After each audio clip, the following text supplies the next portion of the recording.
ನಮಸ್ಕಾರ. ಮುಖ್ಯಾಂಶಗಳು. 6ರಿಂದ 8ನೇ ತರಗತಿ ಪುನಾರಂಭಕ್ಕೆ ನಿರ್ಧಾರ. ಸೆಪ್ಟೆಂಬರ್ 6ರಿಂದ %50 ಹಾಜರಾತಿಯೊಂದಿಗೆ ಶಾಲೆ.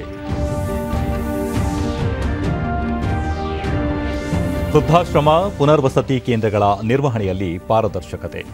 ಮೂಲಸೌಕರ್ಯಕ್ಕೆ ಒತ್ತು. ಸಚಿವ ಎ. ನಾರಾಯಣಸ್ವಾಮಿ. ರಾಷ್ಟ್ರೀಯ ಶಿಕ್ಷಣ ನೀತಿ ವಿದ್ಯಾರ್ಥಿ ಸ್ನೇಹಿ. ಬಹು ಮಾದರಿ ಚರ್ಚೆ ಬಳಿಕ ದೂರದೃಷ್ಟಿಯ ಯೋಜನೆ ಜಾರಿ. Doctor CN Ashwathnarayan. ಟೋಕಿಯೋ ಪ್ಯಾರಾಲಿಂಪಿಕ್ಸ್ನಲ್ಲಿ ಭಾರತಕ್ಕೆ ಸುವರ್ಣ ದಿನ. ಶೂಟಿಂಗ್, ಜಾವೆಲಿನ್ ಥ್ರೋನಲ್ಲಿ ಚಿನ್ನದ ಗರಿ.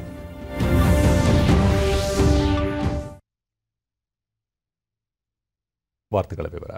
6ರಿಂದ 8ನೇ ವರ್ಗಕ್ಕೆ ಭೌತಿಕ ತರಗತಿಗಳನ್ನು ಸೆಪ್ಟೆಂಬರ್ 6ರಿಂದ ಆರಂಭಿಸಲು ತಜ್ಞರ ಸಮಿತಿ ನಿರ್ಧರಿಸಿದ್ದು, %50 ಹಾಜರಾತಿಯೊಂದಿಗೆ ವಾರದಲ್ಲಿ 5 ದಿನ ಮಾತ್ರ ತರಗತಿಗಳನ್ನು ನಡೆಸಲು ಸೂಚಿಸಲಾಗಿದೆ ಎಂದು ಕಂದಾಯ ಸಚಿವ ಆರ್. ಅಶೋಕ ಬೆಂಗಳೂರಿನಲ್ಲಿ ಇಂದು ತಿಳಿಸಿದ್ದಾರೆ.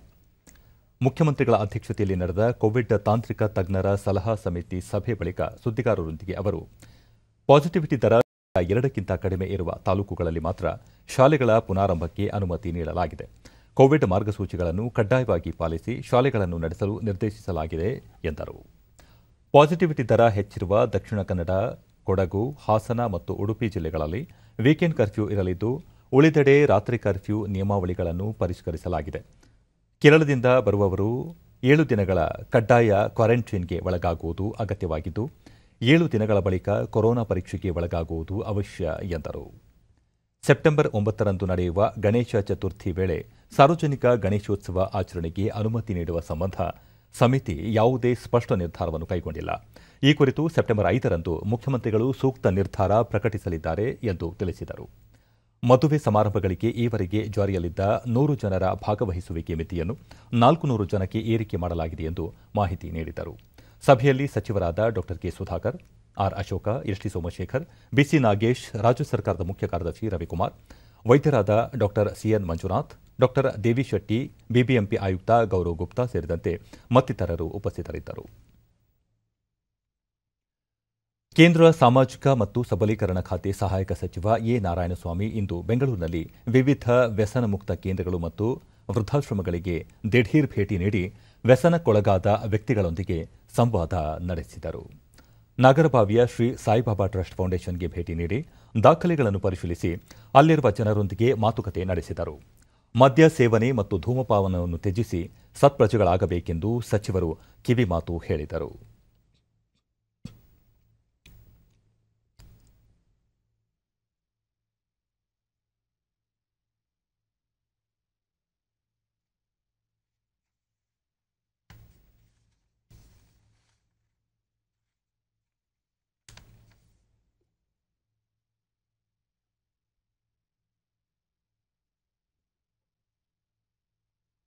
ದೇಶದಲ್ಲಿ ವೃದ್ಧಾಶ್ರಮಗಳ ನಿರ್ವಹಣೆಯನ್ನು ಕೇಂದ್ರ ಸರ್ಕಾರದ ಅನುದಾನದಲ್ಲಿ ಕೆಲವು ಯೋಜನೆಗಳು ಆದರೆ ಈ ಹಂತದಲ್ಲಿ ವಿವಿಧ ರೀತಿಯಲ್ಲಿ ಪಾರದರ್ಶಕತೆ ಕಾಪಾಡಿಕೊಳ್ಳದೆ ಅನುದಾನ ದುರುಪಯೋಗವಾಗುತ್ತಿರುವುದು ಕಂಡುಬಂದಿದ್ದು, ನಿರ್ವಹಣೆಯಲ್ಲಿ ಪಾರದರ್ಶಕತೆ ತರಲು ನೂತನ ಪೋರ್ಟಲ್ ಆರಂಭಿಸಲಾಗಿದೆ.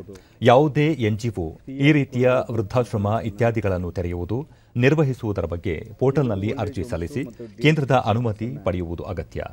ಆನ್ಲೈನ್ ಹಾಜರಾತಿ ವ್ಯವಸ್ಥೆಯನ್ನು ವೃದ್ಧಾಶ್ರಮಗಳಲ್ಲಿ ಮಾಡಲಾಗಿದೆ ಎಂದರು. ಕೇಂದ್ರ ಪ್ರಾಯೋಜಿತ ಯೋಜನೆಗಳ ಬಗ್ಗೆ ಕಡ್ಡಾಯವಾಗಿ ಮಾಹಿತಿ ಪ್ರದರ್ಶಿಸುವುದು ಅಗತ್ಯ. ಸುಸಜ್ಜಿತವಾದ ವ್ಯವಸ್ಥೆಯನ್ನು ಕಲ್ಪಿಸುವುದಕ್ಕೆ ಆದ್ಯತೆ ನೀಡಿದ್ದು, ವೃದ್ಧಾಶ್ರಮಗಳು ಹಾಗೂ ವ್ಯಸನ ಮುಕ್ತ ಕೇಂದ್ರಗಳು ಮುಖ್ಯವಾಹಿನಿಯಲ್ಲಿ ಕಾರ್ಯನಿರ್ವಹಿಸಲು ಅಗತ್ಯ ಕ್ರಮ ಕೈಗೊಳ್ಳಲಾಗಿದೆ ಎಂದರು. ಕೇಂದ್ರ ಸರ್ಕಾರದ ಎಲ್ಲ ಯೋಜನೆಗಳು ರಾಜ್ಯ ಸರ್ಕಾರಕ್ಕೆ ಗಮನಕ್ಕೆ ಬರಬೇಕು. ಅಲ್ಲಿನ ಕಲೆಕ್ಟರ್ ಇರ್ಬೋದು, DC ಇರ್ಬೋದು, ಅದನ್ನು ಸರ್ಟಿಫೈ ಮಾಡಬೇಕು. ಈ ವ್ಯವಸ್ಥೆಯನ್ನು ಮಾಡಿ ಈಗಲೂ ಅದನ್ನು ಕ್ಲೋಸ್ ಮಾಡೋದಕ್ಕೆ ಕ್ಲಿಯರ್ ಡೈರೆಕ್ಷನ್ಸನ್ನು ಕೊಟ್ಟಿದ್ದೇನೆ. ಯಾರ್ಯಾರು ತಂದೆ ತಾಯಿಯಿಂದ ದೂರ ಇದ್ದಾರೆ, ಯಾರು ತಾಯಿನ ಕಳ್ಕೊಂಡಿದ್ದಾರೆ, ಆ ನೋವಲ್ಲಿ ಡ್ರಗ್ ಅಡಿಕ್ಟ್ಸ್ ಆಗ್ತಾರೆ, ತಂದೆನ ಕಳ್ಕೊಂಡಿದ್ದಾರೆ, ಡ್ರಗ್ ಅಡಿಕ್ಟ್ಸ್ ಆಗ್ತಾರೆ, ಆಮೇಲೆ ಡೈವರ್ಸ್ ಆಗಿದೆ, ಡ್ರಗ್ ಅಡಿಕ್ಟ್ಸ್ ಆಗ್ತಾರೆ, ಯಾರು ಡೆತ್ ಆಗಿರ್ತಾರೆ, ಡ್ರಗ್ ಅಡಿಕ್ಟ್ಸ್ ಆಗ್ತಾರೆ, ಆಮೇಲೆ ಆಕ್ಸಿಡೆಂಟಲ್ಲಿ ಹೋಗಿರ್ತಾರೆ, ಡ್ರಗ್ ಅಡಿಕ್ಟ್ಸ್ ಆಗ್ತಾರೆ, ಮತ್ತು ಕೆಟ್ಟವರ ಸಹವಾಸ, ಡ್ರಗ್ ಅಡಿಕ್ಟ್ಸ್ ಆಗ್ತಾರೆ. ಅದ್ರ ಜೊತೆಗೆ ಭಾಳಷ್ಟು ಫ್ರೀ ಮೂಮೆಂಟ್ಸ್ ಡ್ರಗ್ಸು ಅದೂ ಭಾಳ ತೊಂದರೆ ಆಗಿದೆ. ನೀನು ಅರ್ಥ ಮಾಡ್ಕೊಂಡು ಮಂತ್ರಿಯಲ್ಲಿ ಏನು ಮಾಡ್ಬೋದು, ಏನು ಡೈರೆಕ್ಷನ್ಸನ್ನು ಕೊಡ್ಬೋದು, ಏನು ರಿಫರ್ ಮಾಡ್ಬೋದು, ಏನೇನು ಪ್ರಚಾರ ಕೊಡಬೇಕು ಈ ನಿಟ್ಟಿನಲ್ಲಿ ನಾನು ಅರ್ಥ ಮಾಡ್ಕೊಳೋದಕ್ಕೂ ಬಂದಿದ್ದೀನಿ. ನಾನು ಇಂಟ್ರ್ಯಾಕ್ಟಿವ್ ಮಾಡಿದ್ದೀನಿ ಡ್ರಗ್ ಅಡಿಕ್ಟ್ಸ್ ಹತ್ರ. ಆ ದೃಷ್ಟಿಯಿಂದ ಇಲ್ಲಿ ಬಂದಿದ್ದೆ. ಕೆಲವೆಲ್ಲ ಲ್ಯಾಪ್ಸಸ್ ನೋಡಿದ್ದೇನೆ, ಅದನ್ನು ಸರಿ ಮಾಡೋದಕ್ಕೆ ಡೈರೆಕ್ಷನ್ಸ್ ಕೊಟ್ಟಿದ್ದೇವೆ. ಬಳಿಕ ಅವರು ಜಾಲಹಳ್ಳಿಯ ಅಲ್ಮಿಕೋ ಆಕ್ಸಿಲರಿ ಪ್ರೊಡಕ್ಷನ್ ಕೇಂದ್ರಕ್ಕೆ ಭೇಟಿ ನೀಡಿ ಫಲಾನುಭವಿಗಳಿಗೆ ಶ್ರವಣ ಸಾಧನ ಗಾಲಿ ಕುರ್ಚಿಗಳನ್ನು ವಿತರಿಸಿದರು. ಅಲ್ಮಿಕೋ ಕೇಂದ್ರದ ಆವರಣದಲ್ಲಿ ಸಚಿವರು ಸಸಿ ನೆಟ್ಟರು.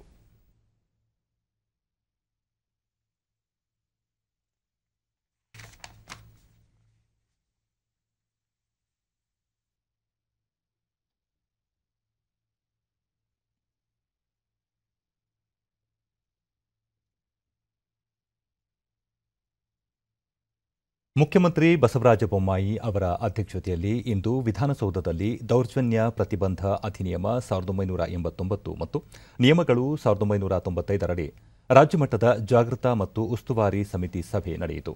ಸಚಿವರಾದ ಕೋಟಾ ಶ್ರೀನಿವಾಸ ಪೂಜಾರಿ, ಬಿ ಶ್ರೀರಾಮುಲು, ಜೆಸಿ ಮಾಧುಸ್ವಾಮಿ, ಸಮಿತಿ ಸದಸ್ಯರುಗಳಾದ ಸಂಸದರು, ಶಾಸಕರು ಮತ್ತು ಸರ್ಕಾರದ ಮುಖ್ಯ ಕಾರ್ಯದರ್ಶಿ ಪಿ ರವಿಕುಮಾರ್ ಮತ್ತು ಸರ್ಕಾರದ ಹಿರಿಯ ಅಧಿಕಾರಿಗಳು ಉಪಸ್ಥಿತರಿದ್ದರು.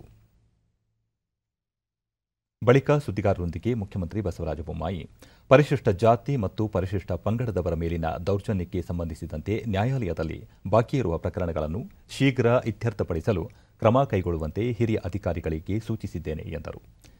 ದೌರ್ಜನ್ಯ ಪ್ರಕರಣಗಳ ದೂರುದಾರರು ಮತ್ತು ಸಾಕ್ಷಿದಾರರ ರಕ್ಷಣೆಗೆ ಒತ್ತು ನೀಡಬೇಕು. ಸೂಕ್ಷ್ಮ ಪ್ರಕರಣಗಳಲ್ಲಿ ದೂರುದಾರರು ಮತ್ತು ಸಾಕ್ಷಿದಾರರನ್ನು ಪೊಲೀಸರೇ ಕರೆದೊಯ್ಯುವಂತೆ ನಿರ್ದೇಶನ ನೀಡಲಾಗಿದೆ.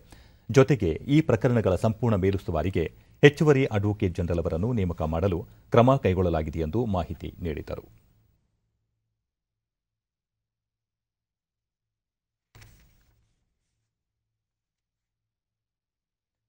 ರಾಜ್ಯದ ಉನ್ನತ ಶಿಕ್ಷಣ ಇಲಾಖೆ, ಮಂಗಳೂರು ವಿಶ್ವವಿದ್ಯಾಲಯ ಮತ್ತು ಕರ್ನಾಟಕ ರಾಜ್ಯ ಉನ್ನತ ಶಿಕ್ಷಣ ಪರಿಷತ್ ಜಂಟಿಯಾಗಿ ಮಂಗಳೂರಿನಲ್ಲಿಂದು ಹಮ್ಮಿಕೊಳ್ಳಲಾಗಿದ್ದ ರಾಷ್ಟ್ರೀಯ ಶಿಕ್ಷಣ ನೀತಿ 2020 ಕುರಿತು ಕಾರ್ಯಾಗಾರಕ್ಕೆ ಉನ್ನತ ಶಿಕ್ಷಣ ಸಚಿವ ಡಾ ಸಿಎನ್ ಅಶ್ವತ್ಥನಾರಾಯಣ ಚಾಲನೆ ನೀಡಿದರು. ಈ ವೇಳೆ ಕುಲಪತಿ ಪ್ರೊಫೆಸರ್ ಪಿ ಸುಬ್ರಹ್ಮಣ್ಯ ಯಡಪಡಿತಾಯ, ಪರೀಕ್ಷಾಂಗ ಕುಲಸಚಿವ ಪ್ರೊಫೆಸರ್ ಪಿಎಲ್ ಧರ್ಮ, ನಿಟ್ಟೆ ವಿಶ್ವವಿದ್ಯಾಲಯ ಕುಲಪತಿ ಡಾ ವಿನಯ್ ಹೆಗಡೆ, ಶಾಸಕ ಉಮಾನಾಥ ಕೊಟ್ಯಾನ್ ಮತ್ತಿತರರು ಪಾಲ್ಗೊಂಡರು.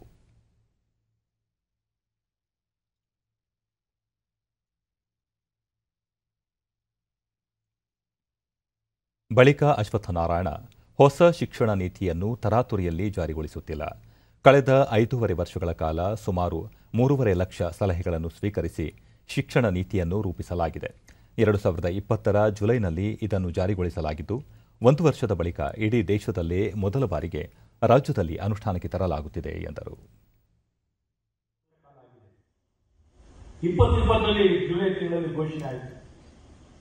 ಈಗಾಗಲೇ ಒಂದು ವರ್ಷದ ಆನಿವರ್ಸರಿಯನ್ನು ಮಾಡಿದಾಗಿದೆ. ಇದನ್ನು 2021ರಿಂದ ಅನುಷ್ಠಾನವನ್ನ ಮಾಡಬೇಕು ಅನ್ನುವಂತ ಒಂದು ಸ್ಪಷ್ಟವಾದಂತಹ ಗುರಿಯನ್ನ 2020ರಲ್ಲಿ ಘೋಷಣೆ ಮಾಡಿದಂತ ಕಾಲದಲ್ಲೇ 21ರಿಂದ ಅನುಷ್ಠಾನವನ್ನ ಮಾಡಬೇಕು ಅಂತ ಸ್ಪಷ್ಟವಾದಂತಹ ಒಂದು ಗುರಿಯನ್ನು ಇಟ್ಕೊಳ್ಳಲಾಗಿದೆ. ಅದು ಅಷ್ಟು ಮಟ್ಟಿಗೆ. ನಂತರ ನಡೆದ ಸುದ್ದಿಗೋಷ್ಠಿಯಲ್ಲಿ ದೂರದೃಷ್ಟಿ ಮತ್ತು ವೈಜ್ಞಾನಿಕವಾಗಿ ರೂಪಿಸಲಾಗಿರುವ ಶಿಕ್ಷಣ ನೀತಿಯಲ್ಲಿ ವಿದ್ಯಾರ್ಥಿಗಳಿಗೆ ಮಾರಕವಾಗುವ ಯಾವುದೇ ಅಂಶಗಳು ಇಲ್ಲ. ಕೇಂದ್ರ ಸರ್ಕಾರ ಇದನ್ನು ರಾಜ್ಯಗಳ ಮೇಲೆ ಹೇರುತ್ತಿಲ್ಲ. ಈ ನೀತಿ ಜಾರಿಯ ಎಲ್ಲ ಹಂತಗಳ ಅಧಿಕಾರವೂ ರಾಜ್ಯದ ಬಳಿಯೇ ಇರುತ್ತದೆ ಎಂದರು. ವಿಶ್ವವಿದ್ಯಾಲಯಗಳ ಕ್ಯಾಂಪಸ್ಗಳಲ್ಲಿ ವಿದ್ಯಾರ್ಥಿನಿಯರ ಮೇಲೆ ಯಾವುದೇ ನಿರ್ಬಂಧವಿಲ್ಲ. ಕ್ಯಾಂಪಸ್ಗಳನ್ನು ಸುರಕ್ಷಿತವಾಗಿಸುವ ಬಗ್ಗೆ ಅಗತ್ಯ ಕ್ರಮ ಕೈಗೊಳ್ಳುವಂತೆ ಕುಲಪತಿಗಳಿಗೆ ಸೂಚಿಸಲಾಗಿದೆ ಎಂದು ತಿಳಿಸಿದರು. ಭಾಳ ಸುಧಾರಣೆಯನ್ನು ಕೊಡ್ತಿರುವಂಥದ್ದು ಇವತ್ತು ಕರಿಕ್ಯುಲಮ್ನಲ್ಲಾಗಲಿ ಅಥವಾ ಪೆಡಗಾಗಿನಲ್ಲಾಗಲಿ ಅಥವಾ ಮೌಲ್ಯಮಾಪನ ಎವ್ಯಾಲ್ಯೂಯೇಷನಲ್ಲಿ ಈ ಬೇಸಿಕ್ ಪ್ರಿನ್ಸಿಪಲ್ಸ್ನಲ್ಲಿ ಇವತ್ತೇನು ಕಲಿಯೋದರಲ್ಲೇ ಒಂದಿಷ್ಟು ಸುಧಾರಣೆಗಳನ್ನು ಮತ್ತು ಹಲವಾರು ವಿಚಾರಗಳನ್ನು ಹೊರತುಪಡಿಸಿ ಕಲಿಯುವಂಥದ್ದು. ಗ್ರಾಮೀಣಾಭಿವೃದ್ಧಿ ಮತ್ತು ಪಂಚಾಯತ್ ರಾಜ್ ಇಲಾಖೆ ಸೇರಿದಂತೆ ವಿವಿಧ ಇಲಾಖೆಗಳ ಸಹಯೋಗದಲ್ಲಿ ಜಿಲ್ಲಾ ಪಂಚಾಯತ್ ಕಾರ್ಯನಿರ್ವಹಣಾಧಿಕಾರಿಗಳ 2 ದಿನದ ಕಾರ್ಯಾಗಾರಕ್ಕೆ ಸಚಿವ ಕೆಎಸ್ ಈಶ್ವರಪ್ಪ ಬೆಳಗಾವಿಯ ಸುವರ್ಣಸೌಧದಲ್ಲಿಂದು ಚಾಲನೆ ನೀಡಿದರು. ಇದೇ ವೇಳೆ ಬೆಳಗಾವಿ ಜಿಲ್ಲೆಯ ಕೆರೆಗಳ ಅಭಿವೃದ್ಧಿ ಕುರಿತ ಕೈಪಿಡಿಯನ್ನು ಬಿಡುಗಡೆಗೊಳಿಸಲಾಯಿತು. ಗ್ರಾಮೀಣಾಭಿವೃದ್ಧಿ ಇಲಾಖೆ ಪ್ರಧಾನ ಕಾರ್ಯದರ್ಶಿ ಎಲ್ಕೆ ಅತೀಕ್, ಆಯುಕ್ತ ಡಾ ಆರ್ ವಿಶಾಲ್ ಮತ್ತಿತರರು ಭಾಗವಹಿಸಿದರು. ಬಳಿಕ ಕೆಎಸ್ ಈಶ್ವರಪ್ಪ ಸ್ವಾತಂತ್ರ್ಯ ಅಮೃತ ಮಹೋತ್ಸವದ ಹಿನ್ನೆಲೆಯಲ್ಲಿ ರಾಜ್ಯದ 750 ಗ್ರಾಮ ಪಂಚಾಯಿತಿಗಳನ್ನು ಅಭಿವೃದ್ಧಿಪಡಿಸುವ ಅಮೃತ ಪಂಚಾಯಿತಿ ಯೋಜನೆ ಘೋಷಿಸಲಾಗಿದೆ. ಯೋಜನೆಯಡಿ ಪ್ರತಿ ಪಂಚಾಯಿತಿಗೂ ತಲಾ 25 ಲಕ್ಷ ರೂಪಾಯಿ ಅನುದಾನ ಒದಗಿಸಲು ನಿರ್ಧರಿಸಲಾಗಿದೆ. ಅಧಿಕಾರಿಗಳು ಪರಸ್ಪರ ಸಹಕಾರದೊಂದಿಗೆ ಮುಂದಿನ ಮಾರ್ಚ್ ಒಳಗೆ ಹಣವನ್ನು ಅಭಿವೃದ್ಧಿ ಯೋಜನೆಗಳಿಗೆ ಬಳಕೆ ಮಾಡಬೇಕು ಎಂದು ಸೂಚಿಸಿದರು. ರಾಜ್ಯದಲ್ಲಿ ಇರುವ 28,000 ಕೆರೆಗಳನ್ನು ಅಭಿವೃದ್ಧಿಪಡಿಸುವ ಗುರಿ ಹೊಂದಿದ್ದು, ಜಿಲ್ಲಾ ಪಂಚಾಯಿತಿ, ತಾಲೂಕು ಪಂಚಾಯಿತಿ ಮತ್ತು ಗ್ರಾಮ ಪಂಚಾಯಿತಿಗಳು ಪರಸ್ಪರ ಸಹಕಾರದೊಂದಿಗೆ ಇದನ್ನು ಸಾಧಿಸಬೇಕು ಎಂದು ಅವರು ತಿಳಿಸಿದರು. ನಾವು ಯೋಚನೆ ಮಾಡೋಣ. 750 ಗ್ರಾಮ ಪಂಚಾಯಿತಿ ಈ ಒಂದು ಮಾರ್ಚ್ ಒಳಗಡೆ ಮುಗಿಸಬೇಕು. ಮತ್ತೆ ಮುಂದಿನ ಎಷ್ಟು ಗ್ರಾಮ ಪಂಚಾಯಿತಿ ಹೋಗಬೇಕು ಮತ್ತೆ ಎಷ್ಟು ಹೆಚ್ಚಿನ ಹಣವನ್ನ ಆ ದಿಕ್ಕಿನಲ್ಲಿ ಬಳಸಬೇಕು ಅನ್ನೋದ್ರ ಬಗ್ಗೆನೂ ಕೂಡ ನಾವು ನಿಮ್ಗೆ ಗಮನ.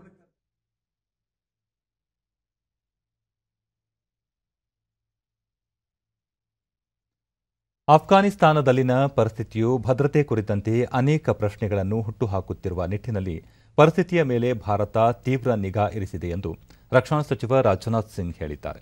ಚಂಡೀಗಢದಲ್ಲಿ ಪಂಜಾಬ್ ವಿಶ್ವವಿದ್ಯಾಲಯ ರಾಷ್ಟ್ರೀಯ ಭದ್ರತೆ ವಿಷಯ ಕುರಿತು ಆಯೋಜಿಸಿದ್ದು ಬಲರಾಮ್ ಜಿ ದಾಸ್ ಟಂಡನ್ ಸ್ಮಾರಕ ಉಪನ್ಯಾಸ ಕಾರ್ಯಕ್ರಮದಲ್ಲಿ ವಿಡಿಯೋ ಕಾನ್ಫರೆನ್ಸ್ ಮೂಲಕ ಭಾಷಣ ಮಾಡಿದ ಅವರು, ಅಫ್ಘಾನಿಸ್ತಾನದಲ್ಲಿ ಭಾರತೀಯರ ಸುರಕ್ಷತೆ ಅಲ್ಲದೆ ಅಲ್ಲಿನ ಪರಿಸ್ಥಿತಿಯ ಲಾಭ ಪಡೆದು ಗಡಿಯಂಚಿನ ಭಯೋತ್ಪಾದನೆ ಪ್ರೋತ್ಸಾಹಿಸುವ ದೇಶ ವಿರೋಧಿ ಶಕ್ತಿಗಳಿಗೆ ಸರ್ಕಾರ ಯಾವುದೇ ರೀತಿಯಲ್ಲೂ ಅವಕಾಶ ನೀಡಬಾರದು ಎಂದರು. पिछले 7 सालों में भारत के हिंटरलैंड में एक भी बड़ी आतंकवादी घटना उन्होंने नहीं होने दी कि राष्ट्रीय सुरक्षा की दृष्टि से आतंकवाद इस देश के सामने सबसे बड़ी चुनौती है. उन्होंने हमेशा लोकतंत्र और संवैधानिक मर्यादाओं का आजीवन निर्वाह किया. इसकी वानगी उन्होंने पंजाब में मंत्री के रूप में और बाद में छत्तीसगढ़ के राज्यपाल के रूप में भी ಸ್ವಾತಂತ್ರ್ಯ ಬಂದಾಗಿನಿಂದಲೂ ಭಾರತದಲ್ಲಿ ಅಸ್ಥಿರ ವಾತಾವರಣ ನಿರ್ಮಿಸಲು ಅನೇಕ ದೇಶ ವಿರೋಧಿ ಶಕ್ತಿಗಳು ಪ್ರಯತ್ನಿಸುತ್ತಿವೆ. ಈ ನಿಟ್ಟಿನಲ್ಲಿ ಪಾಕಿಸ್ತಾನ ನೆಲದಿಂದಲೂ ಅನೇಕ ಪ್ರಯತ್ನಗಳು ನಡೆದಿವೆ. ಆದರೆ ಇಂತಹ ಪ್ರತಿಯೊಂದು ಸವಾಲುಗಳನ್ನು ಭಾರತೀಯ ಸೇನೆ ಮತ್ತು ರಕ್ಷಣಾ ಪಡೆಗಳು ಸಮರ್ಥವಾಗಿ ಎದುರಿಸಿವೆಯಲ್ಲದೆ ತಕ್ಕ ಉತ್ತರ ನೀಡಿವೆ. ಕದನ ವಿರಾಮ ಉಲ್ಲಂಘನೆ ಘಟನೆಗಳಲ್ಲೂ ಭಾರತೀಯ ಪಡೆಗಳಿಂದ ಪಾಕಿಸ್ತಾನ ಸದಾ ತಕ್ಕ ಪ್ರತ್ಯುತ್ತರ ಪಡೆಯುತ್ತಿದೆ ಎಂದರು. ಜಮ್ಮು ಕಾಶ್ಮೀರದಲ್ಲಿ 370 ಮತ್ತು 35A ವಿಧಿಗಳು ರದ್ದುಗೊಂಡ ನಂತರ ಪ್ರತ್ಯೇಕತಾವಾದಿ ಶಕ್ತಿಗಳ ಬಲ ನಶಿಸಿರುವುದರಿಂದ ಕಾಶ್ಮೀರದಲ್ಲಿ ಭಯೋತ್ಪಾದನೆ ಅಂತ್ಯಗೊಳ್ಳುವ ನಿರೀಕ್ಷೆ ಇದೆ ಎಂದರು.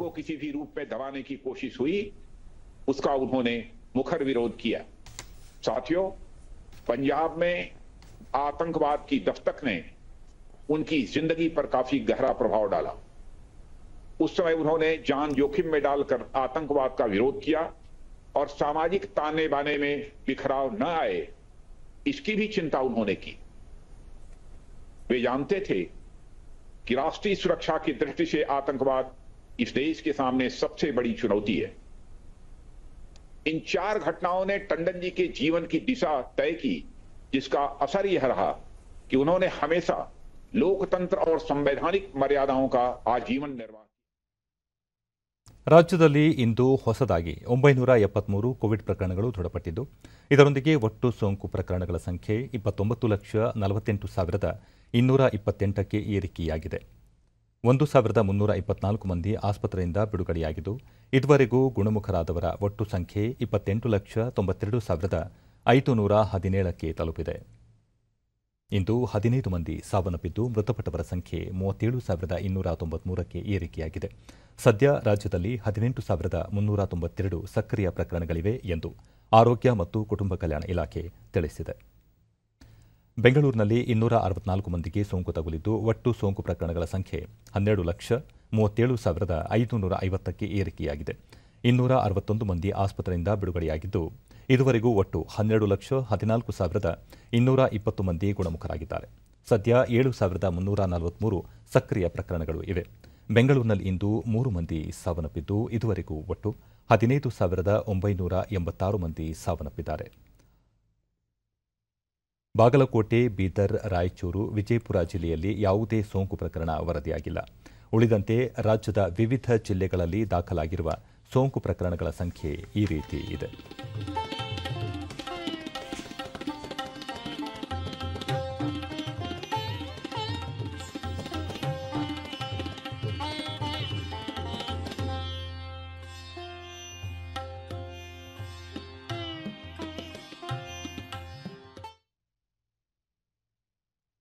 ಆಧುನಿಕ ಜಗತ್ತು ಕಂಡಿರುವ ಬಹುದೊಡ್ಡ ಸಂಗ್ರಾಮಗಳಲ್ಲಿ ಭಾರತದ ಸ್ವಾತಂತ್ರ್ಯ ಸಂಗ್ರಾಮವು ಒಂದು.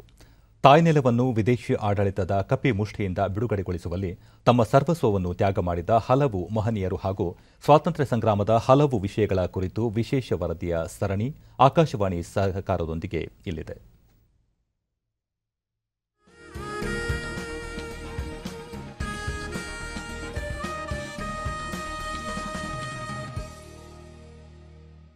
ಭಾರತದ ಸ್ವಾತಂತ್ರ್ಯ ಸಂಗ್ರಾಮದ ಹಲವು ವಿಶೇಷತೆಗಳು ಆಗಸ್ಟ್ 22ರಂದು ನಡೆದಿವೆ. 1907ರ ಇದೇ ದಿನ ಮೇಡಂ ಭಿಕಾಜಿ ಕಾಮಾ ಭಾರತದ ಪ್ರಥಮ ರಾಷ್ಟ್ರಧ್ವಜವನ್ನು ಜರ್ಮನಿಯ ಸ್ಟುಟ್ಗರ್ಟ್ನಲ್ಲಿ 2ನೇ ಅಂತಾರಾಷ್ಟ್ರೀಯ ಸಮಾಜವಾದಿ ಸಮ್ಮೇಳನದಲ್ಲಿ ಹಾರಿಸಿದರು. ಭಿಕಾಜಿ ಕಾಮಾ 1861 ಸೆಪ್ಟೆಂಬರ್ 24ರಂದು ಪ್ರತಿಷ್ಠಿತ ಪಾರ್ಸಿ ಕುಟುಂಬದಲ್ಲಿ ಜನಿಸಿದರು. ಸ್ವಾತಂತ್ರ್ಯದ ಬಗ್ಗೆ ಒಲವಿದ್ದ ಭಿಕಾಜಿ ಕಾಮಾ ಸಮಾಜ ಸೇವೆಯಲ್ಲಿ ಬಹುತೇಕ ಸಮಯ ಕಳೆಯುತ್ತಿದ್ದರು. ಅವರು ಅತ್ಯಂತ ಧೈರ್ಯಶಾಲಿ. ಅಕ್ಟೋಬರ್ 1896ರಲ್ಲಿ ಬಾಂಬೆ ಪ್ರಾಂತ್ಯ ಕ್ಷಾಮ ನಂತರ ಪ್ಲೇಗ್ನಿಂದ ಬಾಧಿತವಾದಾಗ ಭಿಕಾಜಿ ಅವರು ಸಂತ್ರಸ್ತರ ಸೇವೆ ಮಾಡಿದರು. 1905ರಲ್ಲಿ ಮೇಡಂ ಕಾಮಾ ಪ್ಯಾರಿಸ್ಗೆ ಸ್ಥಳಾಂತರಗೊಂಡರು. ಅಲ್ಲಿ ಪ್ಯಾರಿಸ್ ಭಾರತೀಯ ಸಂಘದ ಸಂಸ್ಥಾಪಕರಾದರು. ಒಂದೇ ಮಾತರಂ ಪುಸ್ತಕವನ್ನು ಪ್ರಕಟಿಸಿದ ಅವರು ಮದನ್ ಲಾಲ್ ಧಿಂಗ್ರಾ ಅವರನ್ನು ಗಲ್ಲಿಗೇರಿಸಿದ್ದನ್ನು ಪ್ರತಿಭಟಿಸಿ ಮದನ್ಸ್ ತಲವಾರ್ ಎಂಬ ಕ್ರಾಂತಿಕಾರಿ ಪುಸ್ತಕ ಬರೆದರು. 1907ರ ಆಗಸ್ಟ್ 22ರಂದೇ ಜರ್ಮನಿಯ ಸ್ಟಟ್ಗರ್ಟ್ನಲ್ಲಿ 2ನೇ ಸಮಾಜವಾದಿ ಕಾಂಗ್ರೆಸ್ನಲ್ಲಿ ಭಾಗವಹಿಸಿ ಭಾರತ ಉಪಖಂಡದಲ್ಲಿನ ಕ್ಷಾಮದ ಬಗ್ಗೆ ವಿವರಿಸಿದರು. ಬ್ರಿಟನ್ನಿಂದ ಸ್ವಾತಂತ್ರ್ಯಕ್ಕಾಗಿ ಒತ್ತಾಯಿಸಿದ ಅವರು ಸ್ವಾತಂತ್ರ್ಯದ ರಾಷ್ಟ್ರಧ್ವಜವನ್ನು ಹಾರಿಸಿ ಭಾರತೀಯ ಕ್ರಾಂತಿಯ ಜನನಿ ಎಂದೇ ಪ್ರಖ್ಯಾತರಾದರು. ಕಾಮಾ ಅವರು ಹಾರಿಸಿದ ಧ್ವಜ ಕಾಮಾ ಮತ್ತು ವಿನಾಯಕ ದಾಮೋದರ ಸಾವರ್ಕರ್ ಅವರಿಂದ ವಿನ್ಯಾಸಗೊಂಡಿತ್ತು. ಇದು ಪ್ರಸ್ತುತ ಇರುವ ಧ್ವಜಕ್ಕೆ ಒಂದು ಮಾದರಿಯಾಗಿತ್ತು. ಮೇಡಂ ಭಿಕಾಜಿ ಕಾಮಾ ವಿದೇಶದಿಂದ ಭಾರತದ ಸ್ವಾತಂತ್ರ್ಯಕ್ಕೆ ಹೋರಾಟ ಮಾಡಿದ ಪ್ರಮುಖರು. 1921ರ ಆಗಸ್ಟ್ 22ರಂದೇ 100 ವರ್ಷಗಳ ಹಿಂದೆ ಗಾಂಧೀಜಿಯವರು ಅಸಹಕಾರ ಚಳವಳಿ ಸಂದರ್ಭದಲ್ಲಿ ವಿದೇಶಿ ವಸ್ತ್ರಗಳ ದಹನಕ್ಕೆ ಕರೆ ಕೊಟ್ಟಿದ್ದರು. ಬ್ರಿಟಿಷ್ ಸರ್ಕಾರದ ಜೊತೆಗೆ ಹೊಂದಿರುವ ಸಂಬಂಧವನ್ನು ತ್ಯಜಿಸಲು ಕರೆ ನೀಡಲಾಯಿತು. ಜನರು ಶಾಲೆ, ಕಾಲೇಜು, ನ್ಯಾಯಾಲಯಗಳನ್ನು ಬಹಿಷ್ಕರಿಸಿದರು. ವಿದೇಶಿ ಬಟ್ಟೆಗಳನ್ನು ಸುಟ್ಟರು. ಇಂತಹ ಕಾರ್ಯಗಳು ಬ್ರಿಟಿಷ್ ಸರ್ಕಾರಕ್ಕೆ ಭಾರತದಲ್ಲಿ ಅವರ ದಿನಗಳು ಇನ್ನೂ ಅತ್ಯಲ್ಪ ಎನ್ನುವ ಸಂದೇಶ ನೀಡಿದವು.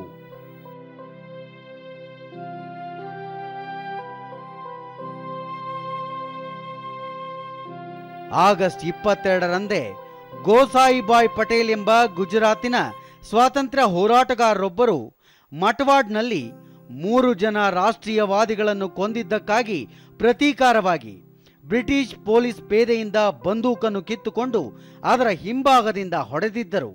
ಗೋಸಾಯಿಬಾಯ್ ಬ್ರಿಟಿಷ್ ಆಡಳಿತದ ವಿರುದ್ಧ ಹಲವಾರು ದಾಳಿಗಳಲ್ಲಿ ಭಾಗವಹಿಸಿದ್ದರು. ಸ್ನೇಹಿತರ ಜೊತೆಯಲ್ಲಿ ಪೊಲೀಸ್ ಠಾಣೆ ಮೇಲೆ ದಾಳಿ ಮಾಡಿ ಅಲ್ಲಿದ್ದ ಬಂಧಿತರನ್ನು ಬಿಡುಗಡೆ ಮಾಡಿದ್ದರು. ಆಗಸ್ಟ್ 22ರಂದೇ 1639ರಲ್ಲಿ ಮದ್ರಾಸನ್ನು ಬ್ರಿಟಿಷ್ ಈಸ್ಟ್ ಇಂಡಿಯಾ ಕಂಪನಿ ಸ್ಥಳೀಯ ಪಾಳೆಗಾರರಿಂದ ಸೀಳು ಜಮೀನನ್ನು ಪಡೆದು ಸ್ಥಾಪಿಸಿತು. ನಂತರ ರಾಬರ್ಟ್ ಕ್ಲೈವ್ ಬ್ರಿಟಿಷ್ ಸಾಮ್ರಾಜ್ಯವನ್ನು ಕಟ್ಟಿದ. ಆಗಸ್ಟ್ 22ರಂದೇ 71 ವರ್ಷಗಳ ಹಿಂದೆ 1948ರಲ್ಲಿ ದೇಶಪ್ರೇಮಿ ಸ್ವಾತಂತ್ರ್ಯ ಹೋರಾಟಗಾರ ಶೋಯಬುಲ್ಲಾ ಖಾನರನ್ನು ರಜಾಕರು ಕಾಸಿಂ ರಿಜ್ವಿ ಅವರ ನೇತೃತ್ವದಲ್ಲಿ ಗುಂಡಿಟ್ಟು ಕೊಂದರು. ಶೋಯಬುಲ್ಲಾ ಖಾನ್ ಹೈದರಾಬಾದ್ನಿಂದ ಮುದ್ರಿತವಾಗುತ್ತಿದ್ದ ಇಮ್ರೋಜ್ ಎಂಬ ಉರ್ದು ದಿನಪತ್ರಿಕೆಯ ಸಂಸ್ಥಾಪಕರಾಗಿದ್ದರು. ಅವರು ಹೈದರಾಬಾದ್ ಭಾರತದ ಒಕ್ಕೂಟದಲ್ಲಿ ವಿಲೀನವಾಗುವ ಪರವಾಗಿದ್ದರು. ಒಸ್ಮಾನಿಯಾ ವಿಶ್ವವಿದ್ಯಾಲಯದ ಪತ್ರಿಕೋದ್ಯಮ ವಿಭಾಗ ಖಾನ್ ಅವರ ಗೌರವಾರ್ಥ ಪತ್ರಿಕೋದ್ಯಮ ಪದವಿಯ ಅತ್ಯುತ್ತಮ ವಿದ್ಯಾರ್ಥಿಗೆ ಚಿನ್ನದ ಪದಕ ನೀಡಿ ಗೌರವಿಸುತ್ತಿದೆ.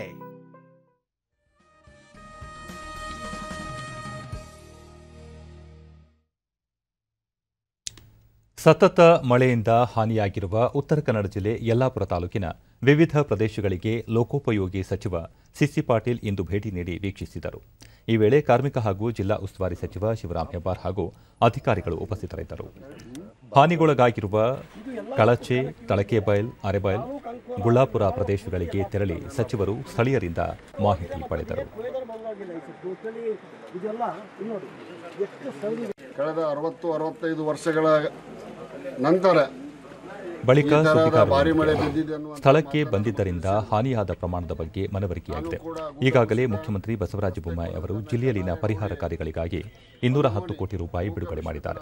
ಸಂಪೂರ್ಣ ಹಾನಿಯ ಬಗ್ಗೆ ಅಧಿಕಾರಿಗಳಿಂದ ವರದಿ ಪಡೆದು ಹಾನಿಯಾಗಿರುವ ರಸ್ತೆ, ಸೇತುವೆ ಪುನರ್ವಸತಿ ಕಾರ್ಯ ಕೈಗೊಳ್ಳಲಾಗುವುದು ಎಂದು ತಿಳಿಸಿದರು. ಮಾನ್ಯ ಮುಖ್ಯಮಂತ್ರಿಗಳಾದಂಥ ಬಸವರಾಜ ಬೊಮ್ಮಾಯಿ ಅವರು ಈ ಜಿಲ್ಲೆಗೆ 210 ಕೋಟಿ ರೂಪಾಯಿಗಳನ್ನು ಈಗಾಗಲೇ ಬಿಡುಗಡೆ ಮಾಡಿದ್ದಾರೆ. ಆ ಹಣ ಕೂಡ ಬಂದು PWD ಇಲಾಖೆಗೆ ಮತ್ತು ಜಿಲ್ಲಾಧಿಕಾರಿಗಳಿಗೆ 100 ಕೋಟಿ, PWD ಇಲಾಖೆಗೆ 110 ಕೋಟಿ ರೂಪಾಯಿ ಬಿಡುಗಡೆ ಆಗಿದೆ. ಅದನ್ನು ಸಂಬಂಧಪಟ್ಟ ಚೀಫ್ ಇಂಜಿನಿಯರ್ ಕೂಡ ನಮ್ಮ ಇಲಾಖೆ ಅಧಿಕಾರಿಗಳು ಈಗಾಗಲೇ ಬಿಡುಗಡೆ ಮಾಡಿದ್ದಾರೆ. ಇನ್ನಷ್ಟು ಹೆಚ್ಚಿನ ಅನುದಾನ ಏನು ಬೇಕು ಆ ಅನುದಾನವನ್ನು ಬಿಡುಗಡೆ ಮಾಡಿಕೊಟ್ಟು ಈ ಜಿಲ್ಲೆಯ ಮತ್ತು ಈ ಗ್ರಾಮಕ್ಕೆ ಏನೇನು ಬೇಕು ಆ ಎಲ್ಲ ಹಣಕಾಸಿನ ನೆರವನ್ನು ಒದಗಿಸಲಿಕ್ಕೆ ಲೋಕೋಪಯೋಗಿ ಸಚಿವನಾಗಿ ನಾನು ಪ್ರಾಮಾಣಿಕ ಉಸ್ತುವಾರಿ ಸಚಿವ ಶಿವರಾಮ್ ಹೆಬ್ಬಾರ್ ಹಾನಿಗೊಳಗಾಗಿರುವ ಪ್ರದೇಶಗಳಿಗೆ ಭೇಟಿ ನೀಡಿ ವರದಿ ತಯಾರಿಸಿ ಕಾನೂನು ಪರಿಮಿತಿಯಲ್ಲಿ ಪರಿಹಾರಕ್ಕೆ ಬೇಡಿಕೆ ಸಲ್ಲಿಸಲಾಗುವುದು ಎಂದರು. ಸ್ವತಃ ಬಂದು ಇವು ನಾವು ಕಡೆ ಚರ್ಚೆ ಮಾಡ್ತೀವಿ. ಏನು ಮಾಡಲಿಕ್ಕೆ ಸಾಧ್ಯ, ಕಾನೂನಿನ ಇತಿಮಿತಿಯಲ್ಲಿ ಏನು ಮಾಡೋದಕ್ಕೆ ಸಾಧ್ಯ, ಅದ್ರ ಬಗ್ಗೆ ಚರ್ಚೆ ಮಾಡಿ. ಭಾರತ ಸ್ವಾತಂತ್ರ್ಯೋತ್ಸವದ 75ನೇ ಅಮೃತ ಮಹೋತ್ಸವದ ಹಿನ್ನೆಲೆಯಲ್ಲಿ ವಾರ್ತಾ ಮತ್ತು ಪ್ರಸಾರ ಸಚಿವಾಲಯದ ಬೆಂಗಳೂರು ಪ್ರಾದೇಶಿಕ ಜನಸಂಪರ್ಕ ಕಾರ್ಯಾಲಯದಿಂದ ಕೊಪ್ಪಳದ ಗವಿಸಿದ್ದೇಶ್ವರ ಆಯುರ್ವೇದ ಮಹಾವಿದ್ಯಾಲಯದಲ್ಲಿ ಛಾಯಾಚಿತ್ರ ಪ್ರದರ್ಶನ ಹಮ್ಮಿಕೊಳ್ಳಲಾಗಿತ್ತು. ಸಂಸದ ಸಂಗಣ್ಣ ಕರಡಿ ಚಾಲನೆ ನೀಡಿ ಸ್ವಾತಂತ್ರ್ಯ ಹೋರಾಟದ ಅವಿಸ್ಮರಣೀಯ ಛಾಯಾಚಿತ್ರಗಳನ್ನು ವೀಕ್ಷಿಸಿದರು. ಸ್ವಾತಂತ್ರ್ಯೋತ್ಸವದ ಸ್ವತಂತ್ರ ಭಾರತಕ್ಕೆ ಸ್ವಾತಂತ್ರ್ಯಕ್ಕೋಸ್ಕರ ಬಳಿಕ ಅವರು ಅಸಂಖ್ಯಾತ ಹೋರಾಟಗಾರರ ತ್ಯಾಗ ಮತ್ತು ಬಲಿದಾನದಿಂದ ದೇಶಕ್ಕೆ ಸ್ವಾತಂತ್ರ್ಯ ದೊರಕಿದೆ. ಇಂತಹ ಹೋರಾಟದ ಮಹತ್ವವನ್ನು ಯುವ ಜನರಿಗೆ ತಿಳಿಸಲು ಇಂತಹ ಪ್ರದರ್ಶನಗಳು ಸಹಕಾರಿ ಎಂದರು. ಕೆಲಸವನ್ನು ಮಾಡಿದೆ ಮತ್ತು ಈಗ ಈ ಫೋಟೋ ಸೆಷನ್ ಕೂಡ ಇಲ್ಲಿ ಹಮ್ಮಿಕೊಂಡಿದ್ದಾರೆ. ಅಂದರೆ ಅವತ್ತಿನ ಸಂದರ್ಭದಲ್ಲಿ ಪಿತಾ ಮಹಾತ್ಮ ಗಾಂಧೀಜಿ ಅವರ ನೇತೃತ್ವದಲ್ಲಿ ಬಹಳಷ್ಟು ಜನ ಇವತ್ತು ಈ ಸ್ವಾತಂತ್ರ್ಯವನ್ನು ಪಡ್ಕೊಳ್ಳೋ ಸಂದರ್ಭದಲ್ಲಿ ತಮ್ಮನ್ನು ತಾವು ಅರ್ಪಣೆ ಮಾಡಿರ್ತಕ್ಕಂಥ ಒಂದು ಫೋಟೋ ಸೆಷನ್ ಕೂಡ ಮಕ್ಕಳಿಗೆ ಅದರ ಅರಿವು ಬರ್ತದೆ. ಮಾಧ್ಯಮ ಸಂವಹನಾಧಿಕಾರಿ PG ಪಾಟೀಲ ಸ್ವಾತಂತ್ರ್ಯ ಹೋರಾಟದ ಸಂಪೂರ್ಣ ಮಾಹಿತಿಯನ್ನು ಕನ್ನಡದಲ್ಲಿ ಛಾಯಾಚಿತ್ರಗಳ ಮೂಲಕ ಸಂಕ್ಷಿಪ್ತವಾಗಿ ಪ್ರದರ್ಶಿಸಲಾಗಿದೆ ಎಂದರು. ಈ ಛಾಯಾಚಿತ್ರ ಪ್ರದರ್ಶನವನ್ನು ವೀಕ್ಷಣೆ ಮಾಡಿ ಅಂತ ಮನವಿ ಮಾಡಿದರು. ಮಹಾತ್ಮ ಗಾಂಧಿ ಅವರ ದಂಡಿ ಯಾತ್ರೆ ಆಗಿರಬಹುದು, ದಂಡಿ ಯಾತ್ರೆ, ನಮ್ಮ ಉಪ್ಪಿನ ಸತ್ಯಾಗ್ರಹ, ದಂಡಿ ಯಾತ್ರೆ, ನೇತಾಜಿ ಸುಭಾಷ್ ಚಂದ್ರ ಬೋಸ್ ಅವರ ಸ್ವಾತಂತ್ರ್ಯ ಸಂಗ್ರಾಮದ ಕೊಡುಗೆ, ವಲ್ಲಭಭಾಯಿ ಪಟೇಲ್ ಅವರ ಕೊಡುಗೆ, ಹಾಗೆ ರಾಜ್ಯದಲ್ಲಿರ್ತಕ್ಕ ಕಿತ್ತೂರು, ಹಾಗೆ ನಮ್ಮ ಈಸೂರು, ವಿಧುರಾಶ್ವತ, ಈ ಥರ ಎಲ್ಲ ದೇಶ ಮತ್ತು ರಾಜ್ಯದಲ್ಲಿರ್ತಕ್ಕ ಸ್ವಾತಂತ್ರ್ಯಕ್ಕೆ ಸಂಬಂಧಪಟ್ಟ ಎಲ್ಲ ಮಾಹಿತಿಗಳನ್ನು ಸಂಕ್ಷಿಪ್ತವಾಗಿ ನಾವು ಈ ಛಾಯಾಚಿತ್ರ ಪ್ರದರ್ಶನದಲ್ಲಿ ಏರ್ಪಡಿಸಿದ್ದೇವೆ. ನಾವು ಚಿತ್ರಗಳನ್ನು ವಿದ್ಯಾರ್ಥಿನಿ ಸಿಂಧು ಸ್ವಾತಂತ್ರ್ಯ ಹೋರಾಟದ ಕುರಿತು ಸರಳ ಮತ್ತು ಸಂಕ್ಷಿಪ್ತ ಮಾಹಿತಿಯನ್ನು ಒದಗಿಸಿರುವುದು ಸೂಕ್ತವಾಗಿದೆ ಎಂದು ಸಂತಸ ವ್ಯಕ್ತಪಡಿಸಿದರು. ಹೆಂಗ್ ನಡೀತು, 200 ವರ್ಷಗಳ ಕಾಲ ಬ್ರಿಟಿಷರ ವಿರುದ್ಧ ಹೇಗೆ ಹೋರಾಡಿದ್ರು ಎಲ್ಲವನ್ನು ಪ್ರದರ್ಶನಕ್ಕೆ ಇಟ್ಟಿದ್ದಾರೆ. ಅದನ್ನೆಲ್ಲ ನೋಡಿ ನಾವು ಮತ್ತೆ ಅರ್ಥ ಮಾಡ್ಕೋಬಹುದು. ಮತ್ತೆ ಬೇರೆ ಬೇರೆ ಸ್ಕೂಲ್ ಮಕ್ಕಳನ್ನೆಲ್ಲ ಬಂದು ತೋರಿಸೋದ್ರಿಂದ ಅವರು ಅರ್ಥ ಮಾಡ್ಕೊಳ್ಳಿ. ಪಶ್ಚಿಮ ಏಷ್ಯಾದ ಸ್ಥಿತಿಗತಿಗಳ ಕುರಿತು ವಿಶ್ವಸಂಸ್ಥೆಯ ಭದ್ರತಾ ಮಂಡಳಿಯಲ್ಲಿ ಮಹತ್ವದ ಸಭೆ ಜಾರಿಯಲ್ಲಿ ಇದೆ. ಭದ್ರತಾ ಮಂಡಳಿಯಲ್ಲಿ ಭಾರತದ ವಿದೇಶಾಂಗ ಕಾರ್ಯದರ್ಶಿಯಾಗಿರುವ ಹರ್ಷವರ್ಧನ್ ಶ್ರಿಂಗ್ಲಾ ಸಭೆಯ ಅಧ್ಯಕ್ಷತೆ ವಹಿಸಿದ್ದು, ಅಂತಾರಾಷ್ಟ್ರೀಯ ಭದ್ರತೆ ಸೇರಿದಂತೆ ಹಲವು ವಿಚಾರಗಳ ಕುರಿತು ಚರ್ಚೆ ನಡೆಯುತ್ತಿದ್ದು, ಭದ್ರತಾ ಮಂಡಳಿಯ ಶಾಶ್ವತ ಹಾಗೂ ಶಾಶ್ವತವಲ್ಲದ 15 ದೇಶಗಳ ಪ್ರತಿನಿಧಿಗಳು ಪಾಲ್ಗೊಂಡಿದ್ದಾರೆ. ವಿವಿಧ ಮಸೂದೆಗಳ ಕುರಿತು ಸಂವಾದ ನಡೆದಿದೆ. ಪ್ಯಾರಾಲಿಂಪಿಕ್ಸ್ ಇತಿಹಾಸದಲ್ಲಿ ಭಾರತಕ್ಕಿಂದು ಸುವರ್ಣ ದಿನ. ಟೋಕಿಯೋದಲ್ಲಿ ನಡೆಯುತ್ತಿರುವ ಪ್ಯಾರಾಲಿಂಪಿಕ್ಸ್ ಕ್ರೀಡಾಕೂಟದಲ್ಲಿ ಭಾರತ ಇಂದು 2 ಚಿನ್ನ, 2 ಬೆಳ್ಳಿ ಪದಕ ಗೆದ್ದಿದೆ. ಮಹಿಳೆಯರ 10 ಮೀಟರ್ ಏರ್ ರೈಫಲ್ ಸ್ಪರ್ಧೆಯಲ್ಲಿ ಅವನಿ ಲೇಖರ ಚಿನ್ನದ ಪದಕ ಮುಡಿಗೇರಿಸಿಕೊಂಡಿದ್ದಾರೆ. ಫೈನಲ್ನಲ್ಲಿ ಅವನಿ 249.6 ಅಂಕ ಗಳಿಸಿ ವಿಶ್ವ ದಾಖಲೆಯನ್ನು ಸರಿಗಟ್ಟಿದರು. ಇದು ಪ್ಯಾರಾಲಿಂಪಿಕ್ಸ್ನ ಮಹಿಳೆಯರ ವಿಭಾಗದಲ್ಲಿ ಭಾರತಕ್ಕೆ ದೊರೆತ ಪ್ರಥಮ ಚಿನ್ನದ ಪದಕವಾಗಿದೆ. ಪುರುಷರ ಜಾವೆಲಿನ್ ಥ್ರೋ ಸ್ಪರ್ಧೆಯಲ್ಲಿ ಸುಮಿತ್ ಅಂತಿಲ್ಗೆ ಚಿನ್ನದ ಪದಕ ಲಭಿಸಿದೆ. ಅವರು 68.55 ಮೀಟರ್ ದೂರಕ್ಕೆ ಭರ್ಜಿ ಎಸೆಯುವ ಮೂಲಕ ವಿಶ್ವ ದಾಖಲೆ ನಿರ್ಮಿಸಿದ್ದಾರೆ. ಜಾವೆಲಿನ್ ಥ್ರೋ ಸ್ಪರ್ಧೆಯಲ್ಲಿ ದೇವೇಂದ್ರ ಜಜಾರಿಯಾ 64.35 ಮೀಟರ್ ದೂರ ಜಾವೆಲಿನ್ ಎಸೆದು ಬೆಳ್ಳಿ ಪದಕ ತಮ್ಮದಾಗಿಸಿಕೊಂಡರು. ಇದೇ ವಿಭಾಗದಲ್ಲಿ ಸುಂದರ್ ಸಿಂಗ್ ಗುರ್ಜಾರ್ ಕಂಚಿನ ಪದಕ ಗಳಿಸಿದರು. ಪುರುಷರ ಡಿಸ್ಕಸ್ ಥ್ರೋನಲ್ಲಿ ಯೋಗೇಶ್ ಕಾತುನಿಯಾ ಬೆಳ್ಳಿ ಪದಕ ಗೆದ್ದುಕೊಂಡರು.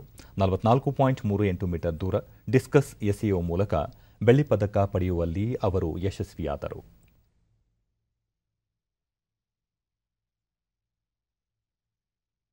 ಅಮೋಘ ಸಾಧನೆ ಮಾಡಿದ ಪದಕ ವಿಜೇತರನ್ನು ರಾಷ್ಟ್ರಪತಿ ರಾಮನಾಥ್ ಕೋವಿಂದ್, ಉಪರಾಷ್ಟ್ರಪತಿ ಎಂ ವೆಂಕಯ್ಯ ನಾಯ್ಡು, ಪ್ರಧಾನಿ ನರೇಂದ್ರ ಮೋದಿ, ಕ್ರೀಡಾ ಸಚಿವ ಅನುರಾಗ್ ಸಿಂಗ್ ಠಾಕೂರ್ ಸೇರಿದಂತೆ ವಿವಿಧ ಗಣ್ಯರು ಅಭಿನಂದಿಸಿದ್ದಾರೆ. ಪ್ಯಾರಾಲಿಂಪಿಕ್ಸ್ನಲ್ಲಿ ಭಾರತ ಈವರೆಗಿನ ಅತಿ ಹೆಚ್ಚು 7 ಪದಕ ಗೆಲ್ಲುವುದಕ್ಕೆ ಕೊಡುಗೆ ನೀಡಿದ ಕ್ರೀಡಾಪಟುಗಳ ಸಾಧನೆ ದೇಶಕ್ಕೆ ಹೆಮ್ಮೆ ತಂದಿದೆ. ಪದಕ ವಿಜೇತರು ಭಾರತದ ಹೆಮ್ಮೆಯನ್ನು ವಿಶ್ವಮಟ್ಟದಲ್ಲಿ ಸಾರಿದ್ದಾರೆ. ಇತರ ಕ್ರೀಡಾಪಟುಗಳಿಗೆ ಸ್ಫೂರ್ತಿಯಾಗಿದ್ದಾರೆ ಎಂದು ಗಣ್ಯರು ತಮ್ಮ ಟ್ವೀಟ್ ಸಂದೇಶದಲ್ಲಿ ತಿಳಿಸಿದ್ದಾರೆ. ಭಾರತ ಈವರೆಗೆ ಕ್ರೀಡಾಕೂಟದಲ್ಲಿ 2 ಚಿನ್ನ, 4 ಬೆಳ್ಳಿ, 1 ಕಂಚು ಸೇರಿದಂತೆ 7 ಪದಕಗಳನ್ನು ಗೆದ್ದಿದ್ದು ಪದಕ ಪಟ್ಟಿಯಲ್ಲಿ 26ನೇ ಸ್ಥಾನಕ್ಕೆ ಏರಿದೆ. ಕೊನೆಯಲ್ಲಿ ಮತ್ತೊಮ್ಮೆ ಮುಖ್ಯಾಂಶಗಳು. 6ರಿಂದ 8ನೇ ತರಗತಿ ಪುನಾರಂಭಕ್ಕೆ ನಿರ್ಧಾರ. ಸೆಪ್ಟೆಂಬರ್ 6ರಿಂದ 50% ಹಾಜರಾತಿಯೊಂದಿಗೆ ಶಾಲೆ.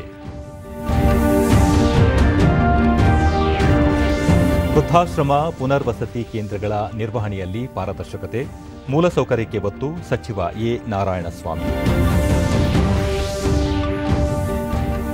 ರಾಷ್ಟ್ರೀಯ ಶಿಕ್ಷಣ ನೀತಿ ವಿದ್ಯಾರ್ಥಿ ಸ್ನೇಹಿ, ಬಹು ಮಾದರಿ ಚರ್ಚೆ ಬಳಿಕ ದೂರದೃಷ್ಟಿಯ ಯೋಜನೆ ಜಾರಿ. Doctor CN Ashwathnarayan. ಟೋಕಿಯೋ ಪ್ಯಾರಾಲಿಂಪಿಕ್ಸ್ನಲ್ಲಿ ಭಾರತಕ್ಕೆ ಸುವರ್ಣ ದಿನ. ಶೂಟಿಂಗ್, ಜಾವೆಲಿನ್ ಥ್ರೋನಲ್ಲಿ ಚಿನ್ನದ ಗರಿ.